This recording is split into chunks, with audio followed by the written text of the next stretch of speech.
రూబేను గారు ఒక మాట చెప్పారు, ఒక పొడి. ఆ మాట విని ఆ 3వ వ్యక్తి 4వ వ్యక్తికి చెప్తాడు, ఆయన ఇలా చెప్పాడు, ఆయన కలిసింది, రూబేను పోయింది. అంటే ఈ విధంగా ఒక మనిషి నుంచి ఇంకొక మనిషి, ఒక మనిషి నుంచి ఇంకొక మనిషి, అందుకే ఒక సాక్ష్యం చెప్పాలంటే జరిగింది కరెక్ట్గా యాజ్ ఇట్ ఈస్గా కోర్టులో చెప్పలేదు, ఫిల్టర్ అయిపోతూ ఉంటుంది. రకరకాల కొత్త కొత్త పదాలు వస్తాయి, కొన్ని పదాలు పోతుంటాయి, అసలు భావమే పోతుంది. అందుకే అందరికీ కూడి మనం చెవి యొగ్గాలట. ఎప్పుడైతే చెవి యొగ్గామో నేను ఏమి చెబుతానో అది తెలుస్తుంది. ఎప్పుడైతే మనందరికీ చెవి యొగ్గామో దేవుడు ఏమి పలుకుతున్నాడో తెలుస్తుందట. అందుకే మోషే విషయంలో మనం ఈ పదాన్ని మనం అన్వయించుకుంటే మొట్టమొదటిగా దేవుడు మోషేకి ఏం చెప్పాడు, బండను కొట్టు, నీళ్ళు వస్తాయి. కొన్ని సంవత్సరాలు పోయిన తర్వాత రెండవసారి మళ్ళీ ఇశ్రాయేలీయులు ఏం చెప్పారు, మాకు దాహము, నీళ్లు లేవు, ఐగుప్తులు మేము ఆయన తాగేవాళ్ళం అని ఆయన మీద సరుగుకున్నప్పుడు, ప్రభువా వీళ్ళు మళ్ళీ రెండోసారి నా మీద సరుగుతున్నారు, వీళ్ళు దాహం అంటున్నారు, నీళ్ళు అంటున్నారు, నేనేం చేయాలి అని అన్నప్పుడు దేవుడు ఏం చెప్పారు, మోషేకి బండను మాట్లాడు అన్నారు. ఎప్పుడైతే బండతో మాట్లాడమన్నారో మోషే సరిగా విని అర్థం చేసుకున్నాడు. సరిగ్గా వినలేదు, చెవి యొక్కలేదు. ఏమనంటే నీళ్లు కావాలంటే బండలు కొట్టమన్నారు, వాళ్ళు కొట్టాము, మళ్ళీ ఇప్పుడు నీళ్లు కావాలి కాబట్టి బండలు కొట్టమంటున్నాడు, ఏమని కొట్టాడు. కానీ దేవుడు చెప్పింది బండతో మాట్లాడు. ఎప్పుడైతే బండలు బాగా మాట్లాడమని దేవుడు చెప్తే బండను కొట్టాడో,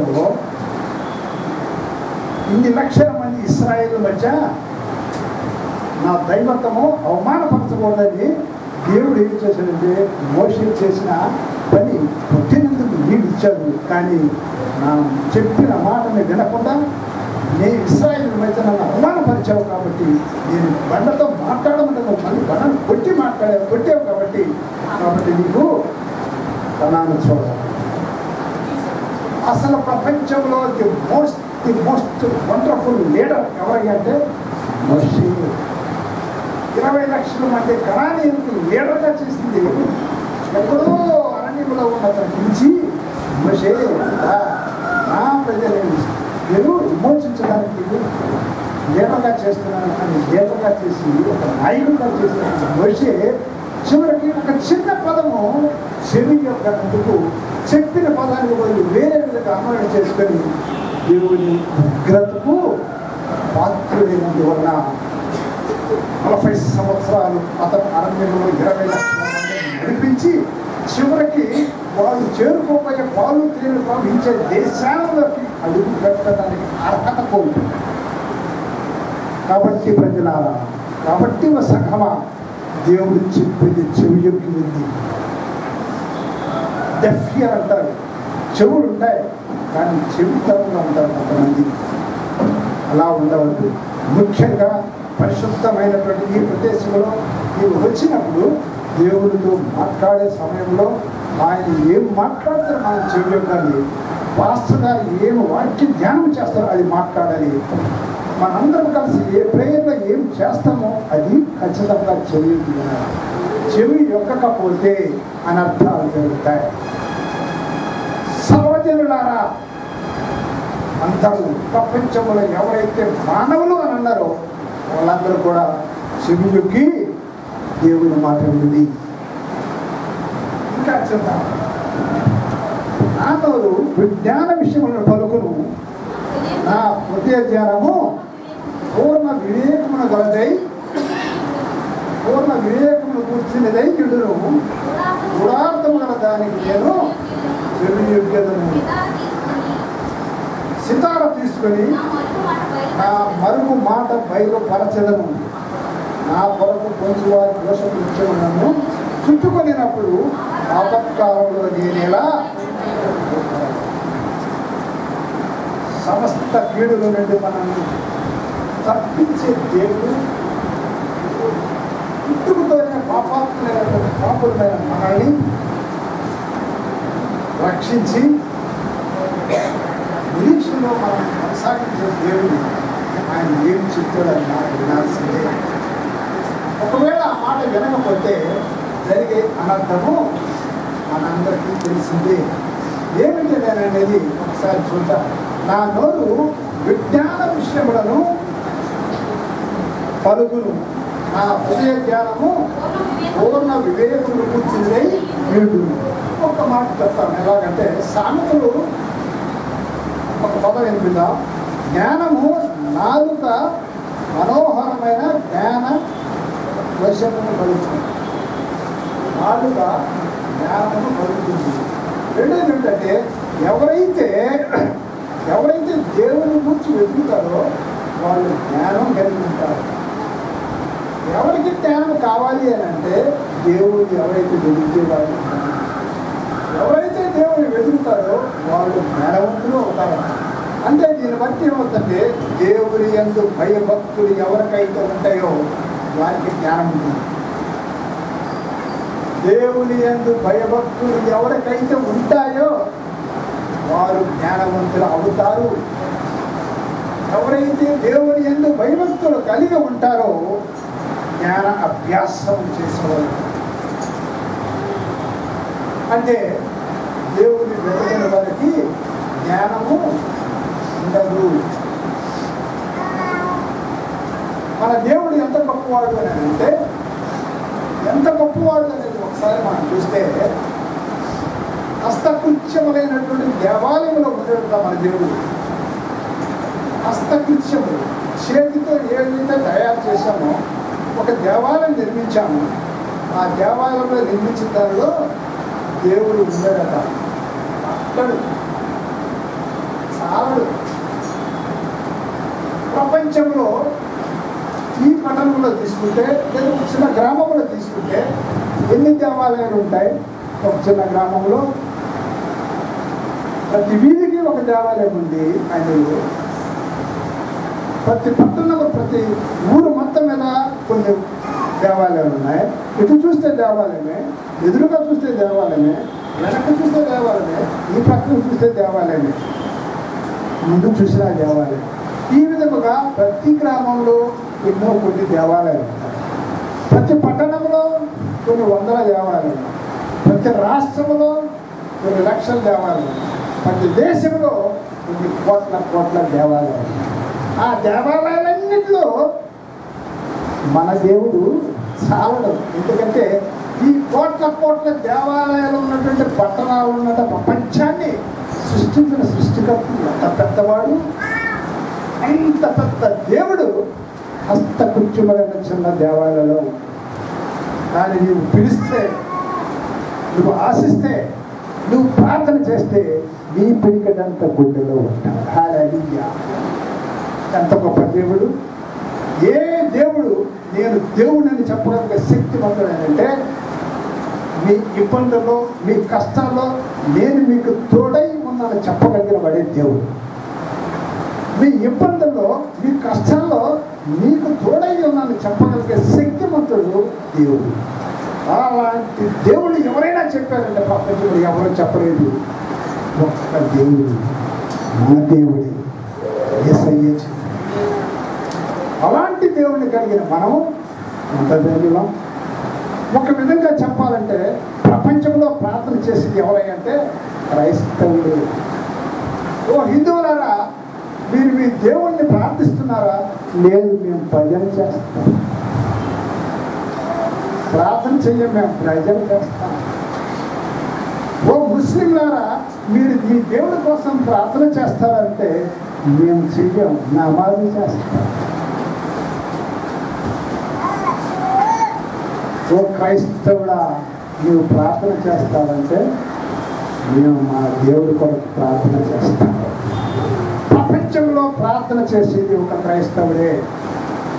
ప్రపంచంలో క్రైస్తవుడు తన స్వలాభం కోసం ప్రార్థన చేయడు, ప్రపంచం కోసం ప్రార్థన చేస్తారు. మనం చూస్తూనే ఉన్నాం. నేను మొదటి నుంచి గమనిస్తూనే ఉన్నాను. వాస్తవంగా గారు నోరెత్తితే చాలు ముందు ప్రపంచంలో ఉన్న ప్రతి ఒక్కరి కోసం ప్రార్థన చేస్తుంది. చివరికి దిగి అయ్యా మా కోసం ప్రార్థన చేస్తుంది. నిజమైన క్రైస్తవుడు చేసే ప్రార్థన అదే. నీ ఎదుటి వారిని కోసం ప్రార్థన చేయి. నీ ఊర్లో ఉన్న వారి కోసం ప్రార్థన చేస్తాం, నీ ఇంటిలో ఉన్న వారి కోసం ప్రార్థన చేస్తాం, చివరిగా నా కోసం ప్రార్థించాం. Now I am very happy. నా కుమారుడు వచ్చి ఈరోజు కీర్తన చదివాడు. మానసికంగా చాలా ఇబ్బంది పడుతున్నాడు, బాధపడుతున్నాడు. ప్రతి వారం రాలేకపోతున్నాడు. రావాలని ఉంది కానీ రాలేడు. కానీ నువ్వు రా అంటే నేను రాను అన్నదంటే ఈరోజు దేవుడు నడిపించాడు. ఈరోజు దేవుడు నడిపించాడు నిజంగా. అస్సలంగా మాట్లాడితే ఆ తల్లిదండ్రులకి నీవు పుట్టడం నీ ఇష్టము కాదు, దేవుని ఇష్టమే. ఆ కుటుంబంలో పుట్టడం నీ ఇష్టము కాదు, దేవుని చిత్తమే. ఆ గ్రామంలో పుట్టడం నీ ఇష్టం కాదు, దేవుని చిత్తమే. ఆ రాష్ట్రంలో పుట్టడం, ఆ దేశంలో పుట్టడం నీ ఇష్టం కాదు, దేవుని చిత్తమే. ఏ అమెరికాలో ఎందుకు పుట్టలేదు నువ్వు ఈరోజు? ఇండియాలో పుట్టావు. ఏ విశాఖపట్నంలో ఎందుకు పుట్టాల్సి వచ్చింది? ఏ కర్ణాటకలో పుట్టచ్చు కదా? ఏ మీ తల్లిదండ్రులు కాకుండా వేరే తల్లిదండ్రులు పుట్టుండొచ్చు కదా? మన ఇష్టం కాదు, దేవుని చిత్తమే. అలాంటి దేవుని చిత్తాన్ని నెరవేర్చడానికి ఈరోజు మనము ఆయన సన్నిధానానికి వచ్చాము. ఆయన చిత్తాన్ని నెరవేర్చాలి కానీ మన చిత్తం కాదు. ముస్లింని అడగండి, ఏమండి మీరు వెళ్తారా? నేను వెళతాను అనడు, లేదా వెళ్ళను అనడు, ఇన్షా అల్లా అంటాడు. అంటే ఏంటి? నాకు దేవుడికి చెప్తాను. కానీ మనమేమంటాం? అయ్యా నువ్వు ఇక్కడికి వెళ్తావా? నేను వెళ్తాను, నేను వెళ్ళను అని అంటాం. కానీ దేవుని చిత్తం అలా. దేవుని చిత్తం లేకపోతే ఈరోజు మనం ఇక్కడ బతుకుతాం. దేవుని చిత్తం లేకపోతే ఈ వయసులో ఈ విధంగా, ఈ శక్తివంతంగా, ఈ ఆరోగ్యంగా, ఈ విధముగా మనం ఉండము. పాపాలు చేశాం, రక్షణ పొంది ఈరోజు ఆయన సన్నిధానంలోకి వచ్చామంటే ఆయన చిత్తమే. చాలా ఉంది. కానీ ఎప్పుడు కూడా చివరి వాక్యం చదివి నేను చూస్తాను.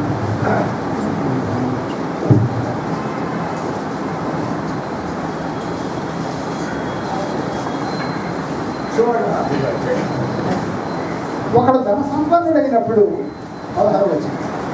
వారి ఇంటి ఘనత విస్తరించినప్పుడు భయపడకము. వాడు చనిపోయినప్పుడు ఏమీ కొనిపోడు, వాని ఘనత మనందరూ తెలిసిందే. నాకు 2 కార్లు ఉన్నాయి, 5 బంగ్లాలు ఉన్నాయి. నేను నా కొడుకు IAS, నా భార్య ఇంకో ఆఫీసర్. రకరకాలుగా చెప్పుకుంటాను. ఒక అందాన్ని బట్టి అతిశయిస్తుంటాను. నల్లటి వెంట్రుకలు కావాలని అతిశయిస్తుంటాం, తెల్లటి చర్మం కావాలని అతిశయిస్తుంటాం, మంచి బట్టలు వేసుకొని అతిశయిస్తాం, మంచి క్వాలిఫికేషన్ ఎడ్యుకేషన్ మీద అతిశయిస్తాం, కోటీశ్వరులుగా ఉండి అతిశయిస్తాం, తండ్రిని బట్టి అతిశయిస్తాం, తల్లిని బట్టి అతిశయిస్తాం, మన బంధువులు బట్టి కూడా అతిశయిస్తాం, గర్విస్తాం.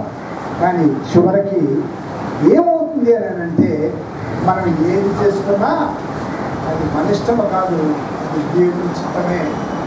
ఒక 50 సంవత్సరాల క్రితం మనం ఏ ఇంట్లో ఉన్నాం? ఇదే విషయం ఇంతమంది కూడా అనుకున్నాం. ఒక 50 సంవత్సరాల క్రితము ఎవరింట్లో ఉన్నాం మనం? మన తాతగారి ఇంట్లో ఉన్నామా? మన తండ్రి గారి ఇంట్లో ఉన్నామా? 50 సంవత్సరాలు దాటింది, ఈరోజు ఎవరింట్లో ఉంటున్నాం? 50 సంవత్సరాల క్రితం ఉన్న ఇంట్లో మనం లేము. ఇంకొక ఇల్లు మారే ఉంటుంది. ఇంకొక 30 సంవత్సరాల తర్వాత ఈ ఇంట్లో ఉండం, ఇంకొక ఇంటికే పోతాం. అంటే ఏ ఇంట్లో ఉంటామో అది శాశ్వతం కాదు. మనం ఎక్కడ ఉంటామో అక్కడ శాశ్వతం కాదు. మనకు శాశ్వతమైనది ఒకటి ఉంది. ఆ శాశ్వతమైన దాని కోసం మనం నిరీక్షణ కలిగి ఉన్నాం. ఆ నిరీక్షణ కలిగింది ఎవరయ్యా అంటే, ఎవరైతే ఏ సంఖ్యలో రక్షణ పొంది ఉన్నారో వారే నిరీక్షణ కలిగి ఉన్నారు. ఆ నిరీక్షణ కలిగి ఉన్నాము మనము. కాబట్టి మనం ఈరోజు మనం ఉన్నాం సంతోషమే, లేకపోయినా సంతోషమే. ఆ సంతోషాన్ని, ఆ సమాధానాన్ని ఇచ్చినటువంటి ఏ సంఖ్యని మనము దేవుడిగా కలిగి ఉన్నాం. కాబట్టి మనం చాలా ధన్యవాదాలు. చివరిగా ఒక మాట చదువుతాం. పాఠ్య పుస్తకం 57వ పేజీ ఒకసారి తీయండి. 57వ పేజీ.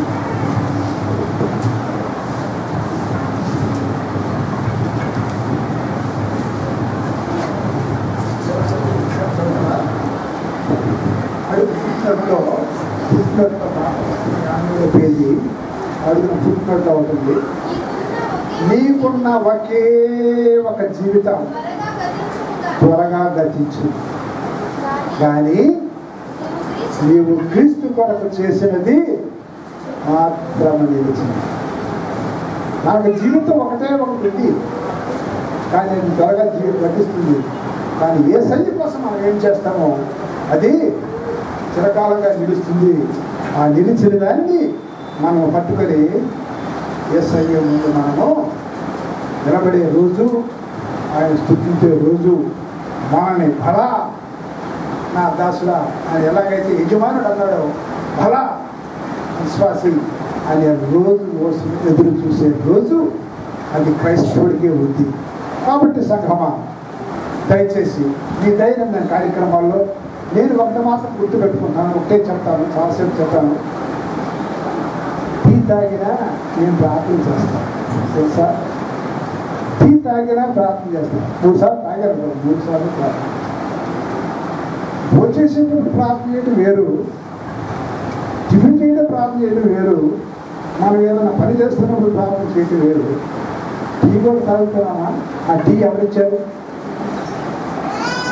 ఆ టీ ఇచ్చినందుకు కూడా దేవుని ప్రార్థన చేస్తాం. అంటే దీన్ని బట్టి మనము ఉదయం నిద్ర లేచిన దగ్గర నుంచి రాత్రి పడుకోబోయేంత వరకు ఎన్నిసార్లు ఏమేమి తిన్నామో, ఏమేమి అనిపించమో అది దేవుడు దయచేసి. కాబట్టి ప్రతి విషయంలోనూ ఆయన ప్రార్థించండి, ఆయన ఆశీర్వాదాలు పొందుకోవడానికి కొనసాగు. ఈ కీర్తన దేవుడు కాక.